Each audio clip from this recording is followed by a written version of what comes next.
Yeah. We didn't have to go too far for a rest. Come in so you can So, see the map. if we'd like everybody to gather around so you can A, see the map, and B, hear me. So, can everybody hear me? Yes.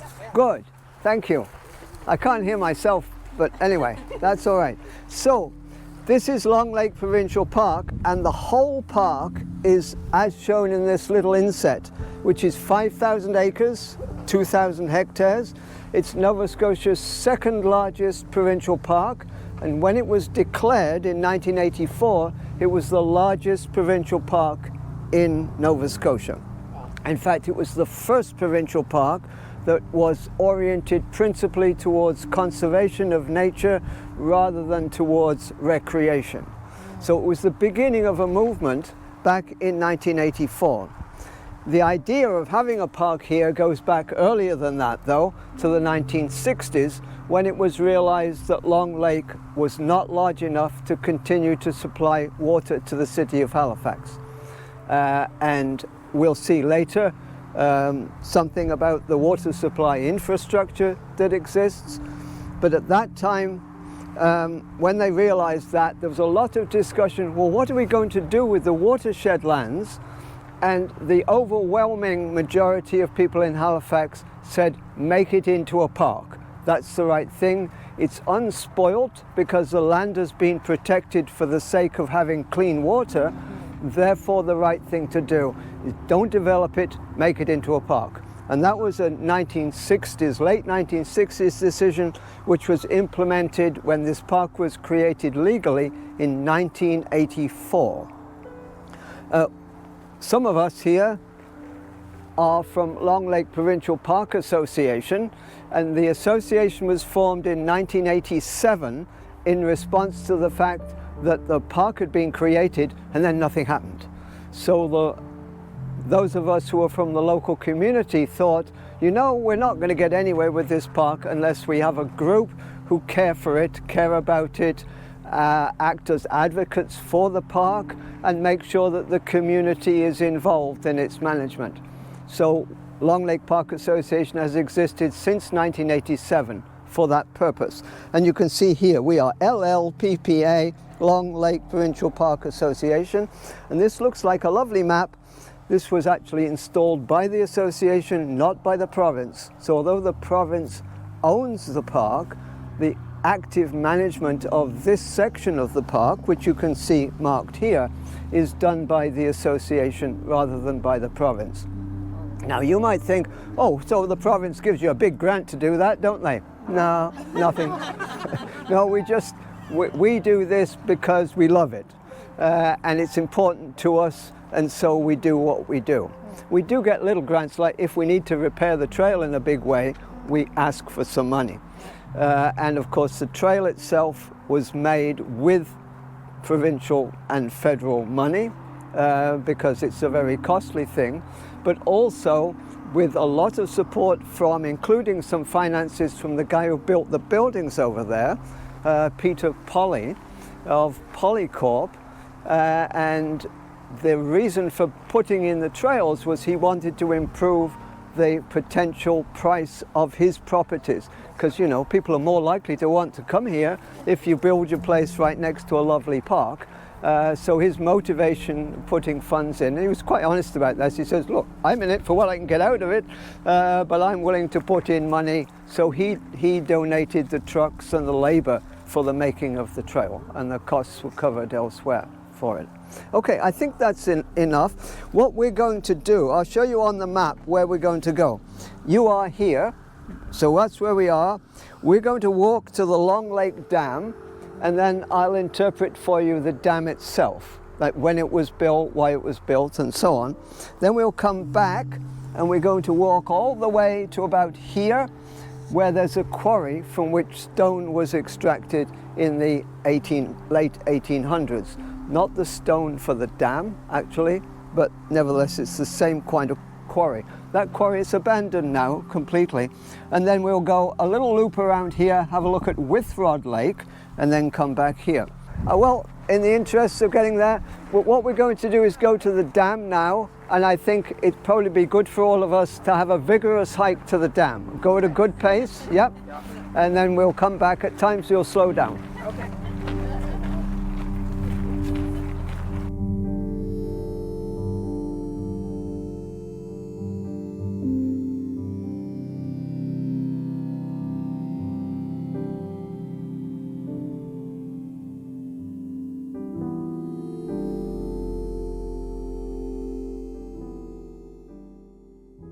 So this dam was constructed in the 1850s.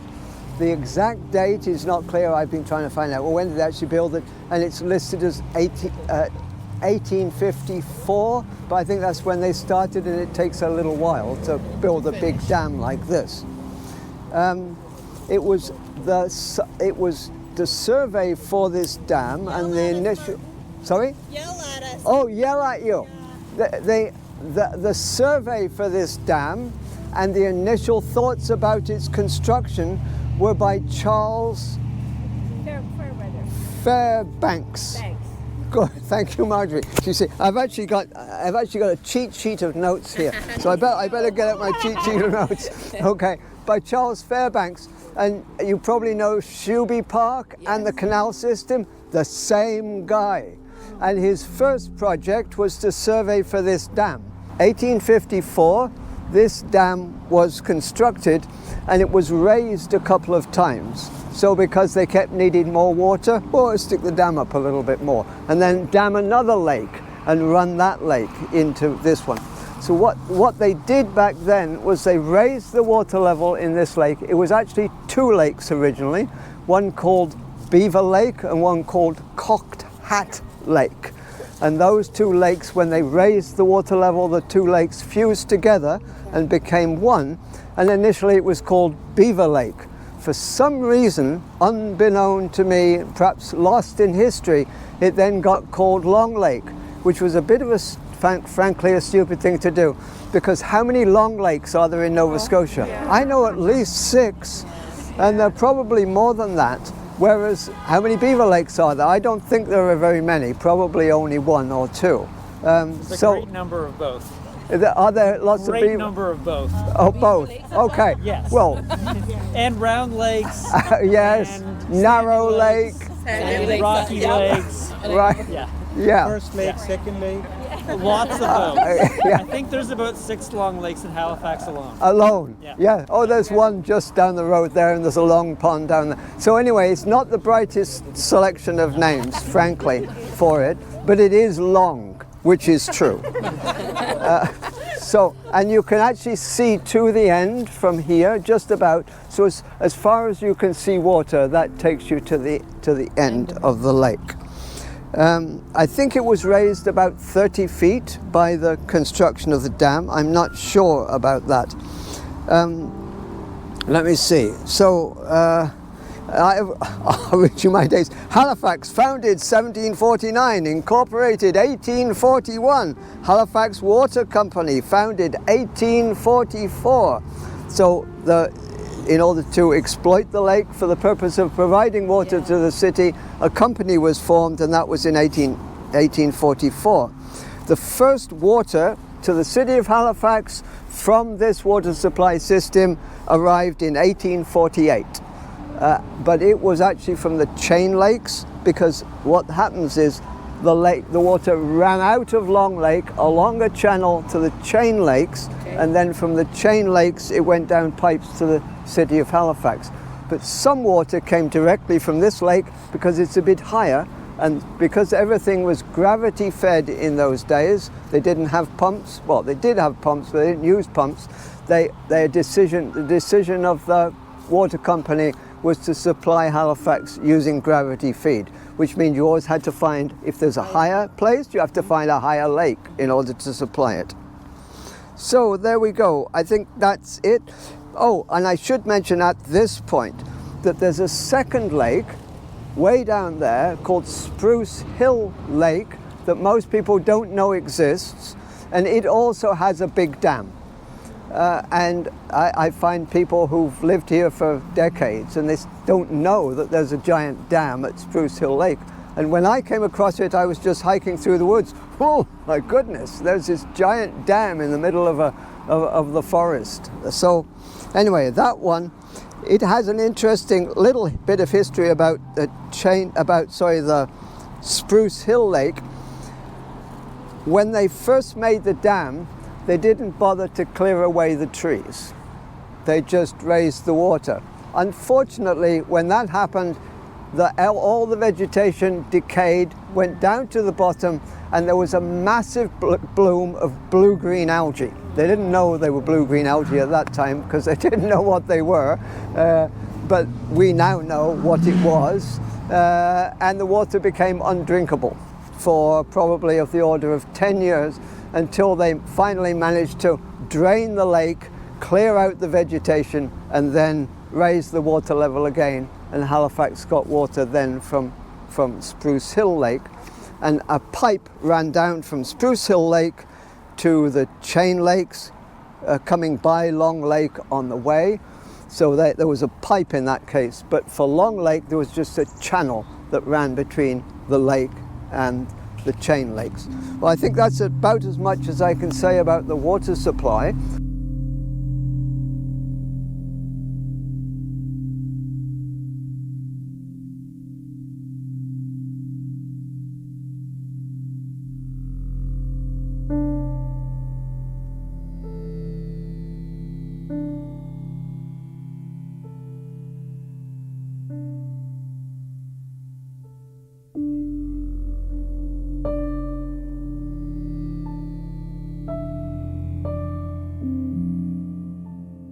So I just want to have a momentary stop at this point to explain.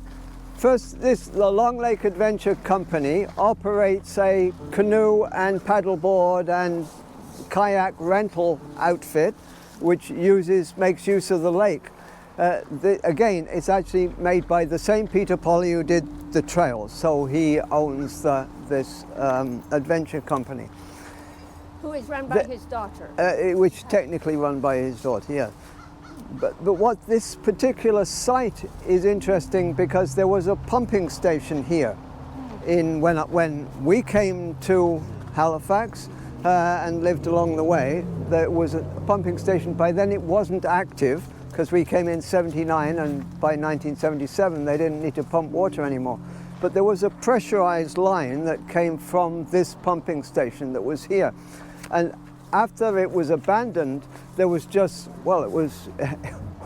frankly, it was an awful mess because there was an inlet that the pump took water from, and there were big rocks sticking out of the inlet. There was a concrete wall, and the local kids would come down here and jump in the water. And I was always, oh no, somebody's going to crack their head, which they probably did. So what happened was Peter Polly, very wisely in my opinion, said, I can put in this, we just fill it all in, smooth it out, plan it in the way that it is, and now it's completely safe as opposed to what was really a very dangerous spot.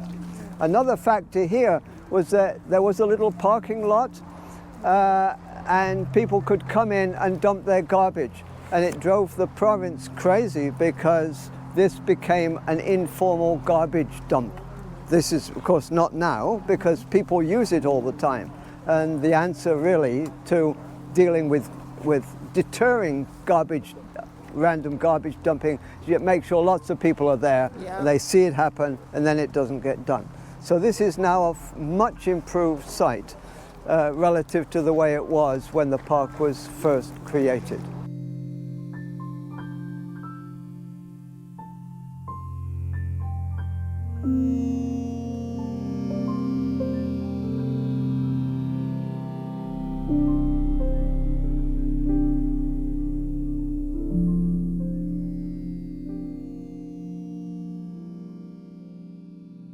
So I'm standing here in this tombstone, or this set of tombstones.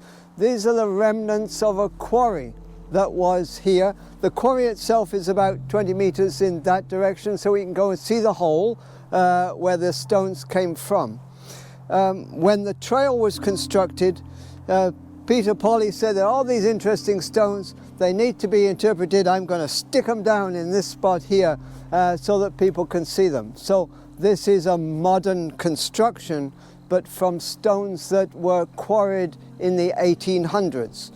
And if you go to downtown Halifax and look around at the buildings there, some of the old buildings on Hollis Street have stones that are exactly like this, and they came from this area of Halifax. Whether they came from this quarry, I don't know. I don't know where these particular stones went, but this quarry was principally for building stone rather than for the stone at the dam. I think the stone at the dam came from a different quarry, which is on Old Samborough Road. And just before you get to where Old Samborough Road and Herring Cove Road meet, if you know that spot, there's like a bit of a hollow there, kind of strange hollow. It doesn't make sense that it's there from a geological perspective, but from a mining perspective, it makes complete sense. So I think the stone for the dam came from there, and then they had only a short distance to carry it, whereas this stone was close enough to the city that they could get it to the city. I don't know for sure, but of course this was at a time when the transportation was by horse. This is before the car or the truck, so these had to be moved but with using horses, and the breakage was probably mostly by hand, but not necessarily, because they had steam engines by the time they were doing this. So they used steam engines for rock breaking and for drilling. So anyway, this is interesting because this is the origin of some of the old stone in Halifax buildings. And you can see where they actually see all these marks here. This is where they drilled into the rock and then used that as a way to break the rock. That's a standard way of breaking rock. It was hard work, needless to say. Yeah, and imagine building the dam in the 1850s, no trucks, everything had to be carried by horses. And those are big stones that the dam's made of, so it was not an easy business at all. Okay, let's go and see the hole that the stones came out of. So this is where they took the stone from, and there was more of it around. And of course, all we can do here in interpreting this is look at it and see, well, what was going on here? We can see that they're digging out stone. They left some behind. Who knows why? Maybe it was too big, wrong shape, or I don't know. I don't really know, but that's remnant of a Victorian quarry. So we're on the way back now to the parking lot, but we're going to go down to the little lake here. Let's see the lake.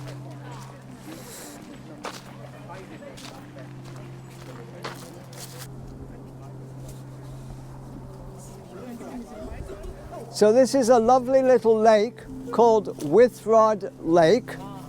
You can spell it Withrod with an E or without an E, doesn't matter, same thing. And you can see the full extent of Withrod Lake here, and you can also see, we see the edge of the city over there. It really brings out the fact that this provincial park is right at the edge of the city, but in fact there's a corridor of protected land that goes all the way out to the Atlantic Ocean at Samborough. And currently, at least, there are no roads that cross that. So if you like, that's the edge of the city, and in that direction you can go through wilderness all the way to the ocean. It's probably 15 or 20 kilometers, and there's no trail down through there.